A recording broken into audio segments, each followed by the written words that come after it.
Welcome to Luca is a Billionaire, where the only thing I invest in is your answers. In this video, I will show you how to make your Canva landscape. We'll start with the basics of creating a landscape design in Canva.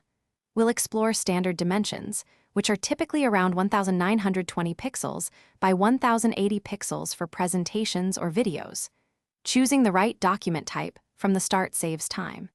If you begin with a portrait design, don't worry. Canva offers simple tools to adjust. Sometimes standard sizes just won't cut it. That's when custom dimensions come in handy. From the Canva homepage, you can easily select custom size. Here, you'll input your specific width and height. Remember, for a landscape orientation, your width should always be larger than your height. For example, you might use 2000 pixels wide by 1500 pixels high for a unique banner.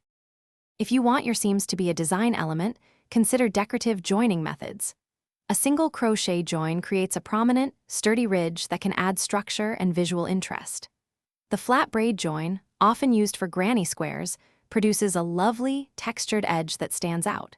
For a more delicate touch, lace joins incorporate openwork patterns, perfect for lightweight projects like shawls or blankets.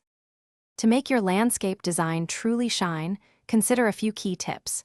Distribute your visual elements evenly across the wider canvas to maintain balance. Employ the rule of thirds to create more dynamic and engaging compositions. Always double-check that your text is clear, legible, and scaled appropriately for the landscape format, ensuring your message is effectively conveyed to your audience. Thanks for watching and please subscribe. It's the best investment you'll ever make.